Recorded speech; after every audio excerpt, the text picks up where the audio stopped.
ഇവര് തമ്മില് പിരിയണം ആഗ്രഹിച്ചിട്ട മലയാളികൾ അവര് തമ്മിൽ സ്നേഹിച്ചെടുക്കണ ഇവിടെ എന്താ കുഴപ്പം? ഞാൻ ചോദിച്ചല്ലേ, എന്റെ വീട്ടിൽ ആര് വന്നാലും കള്ളനല്ലാത്ത ആര് വന്നാലും വന്നു കഴിഞ്ഞാൽ എന്താ കാര്യം ചോദിക്കും. ഇപ്പൊ നമ്മളെ കാണാൻ വന്നാൽ കയറിയിരിക്കാൻ പറയും, വെള്ളം കൊടുക്കും. ഡെയിലി പേയ്മെന്റ് കിട്ടിയില്ല. എനിക്ക് 30,000 ആയിരുന്നു. 30. പ്രീവിയസ് ബിഗ് ബോസ് കണ്ടസ്റ്റൻസ് ആയിരുന്നല്ലോ, അപ്പൊ ഇനി ഇപ്പത്തെ സീസൺ കണ്ടു തുടങ്ങി. ഞാൻ ഒന്നാമത് ബിഗ് ബോസിന് പറ്റിയൊരു മെറ്റീരിയൽ അല്ല. ഞാൻ ബിഗ് ബോസിൽ ചെന്ന് പെട്ടത് തന്നെ ആക്സിഡന്റലി ഒരു മിസ്റ്റേക്ക് പറ്റിയതാ. അപ്പൊ കാണാറൊന്നുമില്ല സീസൺ? ഇല്ല. ഞാൻ അങ്ങനെ ബിഗ് ബോസ് കാണാനില്ല. ആരൊക്കെ ഉള്ളതെന്ന് അറിയോ? ഇൻസ്റ്റാഗ്രാം കാര്യങ്ങൾ ഞാന് കാണല് ഇതില് നോറയുടെയും അവര് തമ്മിലുള്ള കുറെ ഇത് കാണലുണ്ട്. അപ്പൊ അതിൽ തന്നെ മലയാളിയുടെ ഒരു ഇത് നോക്കിയാൽ മനസ്സിലാവും. ഇവര് തമ്മില് പിരിയണം ആഗ്രഹിച്ചിട്ട മലയാളികൾ അവര് തമ്മിൽ സ്നേഹിച്ചെടുക്കണ ഇവിടെ എന്താ കുഴപ്പം? അല്ല കുറെ കമന്റ്സ് കാണും, ഇവര് തമ്മിലൊന്ന് പിരിഞ്ഞു കിട്ടിയാൽ മതി എന്നൊക്കെ പറഞ്ഞിട്ട് കമന്റ്സ് കാണില്ല. പക്ഷെ എനിക്ക് അത് കാണുമ്പോ അവരുടെ ഒരു സ്നേഹം പരിപാടിയൊക്കെ നമുക്ക് ഓക്കെ. അതിന്റെ ഓപ്പോസിറ്റ് ആയിട്ട് ഒരു കണ്ടസ്റ്റന്റ് ലക്ഷ്മി എന്ന് പറഞ്ഞത് അതൊരു സ്റ്റേറ്റ്മെന്റ് പറഞ്ഞിട്ട് അത് ഭയങ്കരമായിട്ട് കോൺട്രവേഴ്ഷ്യൽ ആയിട്ട് വൈറൽ ആയിട്ടുണ്ടായിരുന്നു. ആ സ്റ്റേറ്റ്മെന്റ് വീട്ടിൽ കയറ്റാൻ കൊള്ളാത്തവർ എന്ന രീതിയിലായിരുന്നു. അതിനോട് എന്താ പറയാ? LGBT അല്ല അങ്ങനെയല്ല, അതിനുള്ള മറുപടി ലാലേട്ടൻ കൊടുത്ത സാധനം വീഡിയോ ഞാൻ കണ്ടിട്ടുണ്ടായിരുന്നു. ലാലേട്ടൻ പറഞ്ഞ ബെസ്റ്റ്, അതിൽ വേറെ മറുപടി ഒന്നുമില്ല. ഹോംവർക്കുകളെ വീട്ടിലേക്കൊക്കെ വരികയാണെങ്കിൽ കേട്ടു. ആദില നൂറ അല്ല നമ്മൾ ഇൻവൈറ്റ് ചെയ്യാണ്ട് അവര് വരുമോ? അല്ല ഞാൻ ചോദിച്ചല്ലേ, എന്റെ വീട്ടിൽ ആര് വന്നാലും കള്ളനല്ലാത്ത ആര് വന്നാലും വന്നു കഴിഞ്ഞാൽ എന്താ കാര്യം ചോദിക്കും. ഇപ്പൊ നമ്മളെ കാണാൻ വന്നാൽ കയറിയിരിക്കാൻ പറയും, വെള്ളം കൊടുക്കും. അല്ല ലക്ഷ്മി അങ്ങനെ സ്റ്റേറ്റ്മെന്റ് പറഞ്ഞിട്ട് വീട്ടിൽ കേറ്റില്ല, എന്റെ വീട്ടിലേക്ക് കേറ്റില്ല എന്ന് പറഞ്ഞിട്ട് അതിന് ശേഷം എല്ലാരും ഭയങ്കര വെള്ളം. അതുകൊണ്ടാണ് ഞാൻ ചോദ്യം ചോദിച്ചത്. അല്ല എന്റെ വീട്ടിലൊക്കെ വന്നാൽ നമ്മള് കയറ്റും. അവർക്കിപ്പോ എന്താ നല്ല കുട്ടികളല്ലേ, അവരെന്താണ് അവർക്കൊരു പ്രശ്നം? വേറെ ഞാൻ കണ്ടെടുത്തോളം അവര് നല്ല അടിപൊളിയായിട്ട് ജോലി ചെയ്യുന്നു. അവര് ഒരാളെ ബുദ്ധിമുട്ടിക്കാണ്ട് ലൈഫിൽ ജീവിക്കുന്ന 2 വ്യക്തികളോ, എന്താ അവർക്കൊരു കുഴപ്പം? നീ എന്താണ് ആ ചോദ്യം ചോദിക്കാൻ കാരണം? അത് എന്താണ് എല്ലാവരും ചോദിക്കുന്നുണ്ട്, അതുകൊണ്ട് ചോദിച്ചാൽ. അല്ലാണ്ട് എനിക്ക് ഞാൻ പിന്നെ കേട്ടു. ഞാൻ മനുഷ്യരായിട്ട് കാണണേ, എനിക്ക് വേണ്ട കുഴപ്പമൊന്നുമില്ല. അതന്നെ ഞാനും പറഞ്ഞത്. അപ്പൊ അത്രേ ഉള്ളൂ. അല്ല ആ ചോദ്യം എന്ന് പറഞ്ഞാലേ ഞാൻ ഈ ചോദ്യം ഉപയോഗിക്കുന്ന ലക്ഷ്മി എന്ന കണ്ടസ്റ്റന്റിനെതിരായിട്ടാണ്. അത്ര ഉള്ളൂ.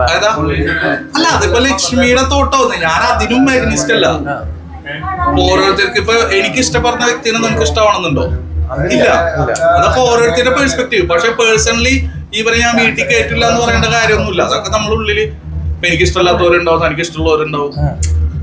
ഇതൊന്നും അത്ര വലിയ മാറ്റർ ആക്കണം. ഇതിങ്ങനെ ചോദിക്കുമ്പോഴാണ് വലിയ വിഷയമായി മാറുന്നത്. ഓക്കെ, ഞാൻ ഒരു കാര്യം റിവീൽ ചെയ്യാം. അപ്പോ പലരും റിവീൽ ചെയ്തിട്ടുണ്ടായിരുന്നു, എന്താണ് സീക്രട്ട് ഏജന്റ് റിവീൽ ചെയ്തിട്ടുണ്ടായിരുന്നു. കിട്ടിയ എമൗണ്ട്, ബിഗ് ബോസിന് കിട്ടിയ എമൗണ്ട്, അതായത് ഡെയിലി പേയ്മെന്റ് 55,000 ആണെന്ന് പറഞ്ഞിട്ടുണ്ടായി. പിന്നെ അതുപോലെ റോബി പറഞ്ഞ് 25 ആണ് ആക്കി. ഓമർക്കൊക്കെ എത്ര ഡെയിലി പേയ്മെന്റ് കിട്ടിയിട്ടുണ്ട്? എനിക്ക് 30,000 ആയിരുന്നു. 30 30,000 വെച്ചിട്ട് കിട്ടിയിരുന്നു. അവിടെ ആ സീസണിൽ എനിക്ക് കറക്റ്റ് ഓർമ്മയില്ല. അപ്പൊ ടോട്ടൽ ഫിഗർ ആയിട്ട് എത്ര ക്രെഡിറ്റ് ആയിട്ടുണ്ടായിരുന്നു? അതില് ഞാന് 2 ആഴ്ച തോന്നുന്നു. അപ്പൊ 30,000 പെർ ഡേ 30,000 വെച്ചിട്ട്. അപ്പൊ അവര് ഇപ്പൊ ഫിനാലെ കഴിഞ്ഞിട്ടാണ് കിട്ടാതെ എവിറ്റ് ആയതിന്റെ ശേഷം തന്നെ? അല്ല, ഫിനാലെ കഴിയുമ്പോ നമ്മളെ എവിറ്റ് ആവുമ്പോ തന്നെ അതിന്റെ 60% തരും. പിന്നെ അത് കഴിഞ്ഞ് 20% ആഫ്റ്റർ ഫിനാലെ തരും. പിന്നെ അത് കഴിഞ്ഞ 20% കുറച്ചും കൂടി നാളെ കഴിഞ്ഞിട്ട് തരുള്ളൂ. അല്ല ബിഗ് ബോസിൽ പോയ ഡിസിഷൻ ഒരു ഗുണമായിട്ടുണ്ടോ അതോ ദോഷമായിട്ടുണ്ടോ കരിയറിൽ ഡയറക്ടർ? അല്ല എനിക്ക് ദോഷം വന്നിട്ടില്ല. ദിവസം ഉണ്ടായില്ലല്ലോ. ഉണ്ടാവേങ്കി അല്ല അന്തൊരു ഓളം തന്നെ ബാത്റൂം ചവിട്ടി പിടിച്ച് ഭയങ്കര ഓളായിരുന്നു. അല്ല അത് പുറത്താവണമെങ്കിൽ പുറത്താക്കട്ടെ എന്ന് വെച്ചിട്ട് ചെയ്തത് ആക്ച്വലി. പക്ഷെ അത് അന്ന് നല്ലൊരു കണ്ടന്റ് ആയിരുന്നു. ഏറ്റവും വലിയ സാധനം അല്ല ദോഷമായിട്ടൊന്നും വന്നിട്ടില്ല, നെഗറ്റീവ് ആയിട്ടൊന്നും ഇല്ല. അത് അതിൽ നിന്നിട്ട് എനിക്ക് ആക്ച്വലി ഗുണമായിട്ടുണ്ട്. ഭയങ്കര പാവം പിടിച്ചൊരു മനുഷ്യനാണോ മറുക്കാന്നുള്ള രീതിയിലാണ് പുറത്ത് വന്നപ്പോ അതിന്റെ ഔട്ട് വന്നിട്ടുണ്ടായിരുന്നു. അതെനിക്കറിയില്ല. അല്ല അങ്ങനെയൊക്കെ വന്നിട്ടുണ്ടായിരുന്നു, ഭയങ്കര സാധു എന്നുള്ള. ഞാൻ ആക്ച്വലി ഇങ്ങനെയൊക്കെ തന്നെ ഉള്ളൂ.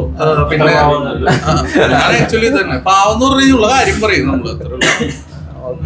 പിന്നെ അതുകൊണ്ട് ബിഗ് ബോസ് കൊണ്ട് എനിക്ക് ഗുണം തന്നെ ഉണ്ടായിട്ടുള്ളൂ. കാരണം എന്താണെന്ന് വെച്ച് കഴിഞ്ഞാല് പുറത്ത് ഈ വയസ്സായിട്ട് കുറെ അമ്മമാരൊക്കെ ഉണ്ട്. അവരൊന്നും ഫിലിം കാണാത്ത ഓഡിയൻസാ. അപ്പൊ അവർക്കൊക്കെ നമ്മളിപ്പോ കാണുമ്പോ ബിഗ് ബോസിൽ ഉണ്ടായിരുന്ന ആളല്ലേ എന്നൊക്കെ പറഞ്ഞ് തിരിച്ചറിയും. ഒരു സന്തോഷം. ഇപ്പൊ അതുപോലെ തന്നെ FB പല കമന്റ്സ് ഒക്കെ ഉണ്ട്, അതിന് റിപ്ലൈ കൊടുക്കാറുണ്ട്. പേഴ്സണലി കമന്റ് കാണുമ്പോൾ ഭയങ്കര ഹേർട്ട് ആവാറുണ്ട്. മറ്റേ ഫിലിമോഗ്രഫി കണ്ടിട്ട് ഈ രീതിയിൽ കമന്റ് ഇടുന്നത്. എന്തോ ഞാനിപ്പോ അതിനൊന്നും റിപ്ലൈ ചെയ്യാറില്ലല്ലോ. ഇപ്പൊ ഈ ഇടയായിട്ട് നിങ്ങൾ നോക്കിയത് എന്റെ FB-ലും ഇൻസ്റ്റയിലൊന്നും അങ്ങനെ പോസ്റ്റുകൾ തന്നെ ഇല്ല. കാരണം അതൊക്കെ ഒരു ട്രെൻഡ് കഴിഞ്ഞു. അതിന്റെ ഒക്കെ അതൊക്കെ നമ്മള് കഴിഞ്ഞ് ആ കമന്റ് ഒന്നും പരിപാടി ഒന്നും ഇപ്പൊ അങ്ങനെ കുറവാണ്. പേഴ്സണലി ഹേർട്ട് ആവാറുമില്ല. എന്താ പേഴ്സണലി ഒക്കെ ചിലത് കേട്ടോ, ഞാൻ മനുഷ്യനല്ലേ, പക്ഷെ പ്രതികരിക്കണ്ട വെച്ചിട്ട് ചെയ്യേണ്ടത്. അല്ല ഇപ്പൊ അതിന് ഞാൻ പോസ്റ്റ് തന്നെ ഇടാറില്ല, ഇപ്പൊ പോസ്റ്റ് തന്നെ ഇടാറില്ലത്. ഓക്കെ, വേറെ ഇനി അപ്ഡേഷൻ എന്നാണ് 2026 കാണാൻ പറ്റും. അല്ല അതിന് മുന്നേ ഉണ്ടാവും ഒരു അനൗൺസ്മെന്റ് ഉണ്ടാവും, ഡിസംബറിലായിട്ട് കാണാം. ക്രിസ്മസോട് കൂടിയിട്ടുണ്ടാവും. സ്റ്റാർ തന്നെ, സ്റ്റാർ പരിപാടി പറയാം, നേരത്തെ പറഞ്ഞ പോരാടാ. അല്ല ഓക്കെ, സ്റ്റാറിന്റെ പറയണ്ട, ഞാൻ ഉദ്ദേശിച്ച കഥ പറഞ്ഞിട്ടുണ്ടായിരുന്നു അയാള് ഞാൻ എഴുതി കഴിഞ്ഞിട്ടുള്ള മനസ്സോ ഇയാളാണ് പുതിയ പടത്തിന്റെ റൈറ്റർ, അതുകൊണ്ടാണ് ഞാൻ ഇങ്ങോട്ട് വന്നത്. Okay okay.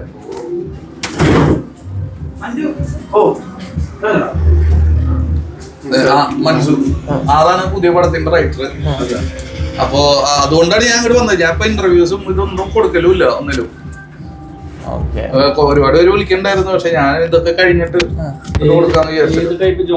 പക്ക ലവ് സ്റ്റോറി ഈ പക്ക എന്താന്ന് വെച്ചാല് മറ്റേ നമ്മള് കൂടുതൽ യൂത്തിനെ കോൺസെൻട്രേറ്റ് ചെയ്ത് എല്ലാ തരം ഓഡിയൻസിനെ അല്ലെ, പക്ക ഫാമിലി ഓഡിയൻസിനായിട്ട് എല്ലാം കൂടിയിട്ട് അങ്ങനത്തെ ഒരു പരിപാടി ലവ് സ്റ്റോറി പറയാനാണ് ശ്രമിക്കുന്നത്. ഞാൻ നോക്കിയപ്പോ കുറച്ചും കൂടി ഇപ്പൊ ഞാൻ ചെയ്യേണ്ടതല്ല അത്, ഇത് ആ ഒരു ഹിറ്റ് അടിച്ചിട്ട് ഇപ്പൊ ലാസ്റ്റ് എന്റെ പടം വിചാരിച്ച അത്ര കയറിയൊന്നുമല്ലോ, ഫ്ലോപ്പ് ആയിരുന്നത്. അപ്പൊ അത് കഴിഞ്ഞപ്പോ എനിക്ക് അടുത്ത ഒരു ഹിറ്റ് അടിക്കണം. അപ്പൊ അതിന് വേണ്ടിയിട്ടാണ് അടുത്ത പക്ക ഇങ്ങനെ ഒരു അടിപൊളി എന്റർടൈൻമെന്റ് പരിപാടി. ഇവന്റെ അത്ര ഇവന്റെ എന്റർടൈൻമെന്റ് അല്ല, ഇവന്റെ കുറച്ച് ക്ലാസ് ചെയ്യാൻ ചീസ് ചെയ്യണം ആ സാധനം. അതെ അതെ, അതേപോലെ തന്നെ ഇതൊരു അടിപൊളി പരിപാടിയാണ്. പ്രിയവാരുണ്ടാവില്ല പുതിയ കൈ പിടിച്ചോണ്ട് വന്ന ആള് ഭയങ്കര ഇൻഡസ്ട്രി ഹിറ്റ് ആയി പോയി, ബോളിവുഡിലേക്കാണ്.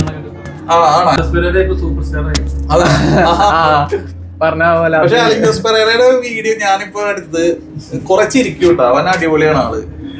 അപ്പൊ അടുത്ത് കാവ്യമാധവന്റെ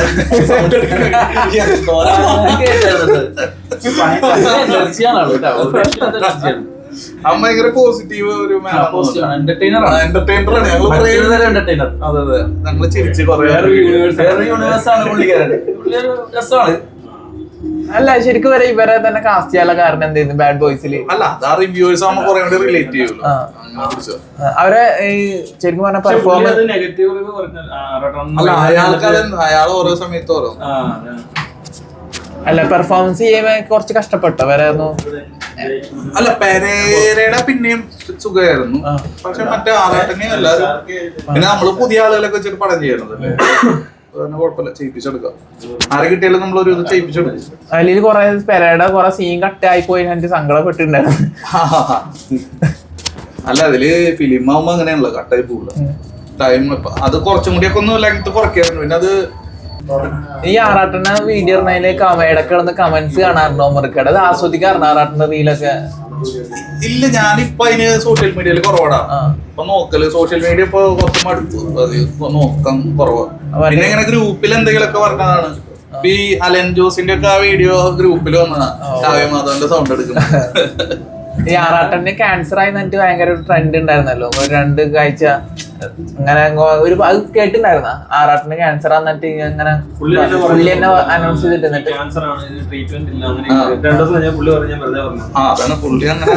ഞാൻ ഈ അടുത്ത് ഇദ്ദേഹത്തിനോട് ചോദിച്ചായിരുന്നു, നിങ്ങൾ ചോദിച്ചാൽ അതേ പോയിന്റ് ചോദിച്ചായിരുന്നു. ഇപ്പൊ ആറാട്ടന്റെ ഒരു പോസ്റ്റ് ഞാൻ ഇങ്ങനെ കണ്ടു, അത് വളരെ മോശമായിട്ട് പുള്ളി ഒരു പോസ്റ്റ് ഇദ്ദേഹത്തിനെ കുറിച്ച് ഇട്ടപ്പോ എനിക്ക് അറിയാം. അത് 2 ദിവസം മുന്നേ അതിന്റെ നല്ല ഇടും.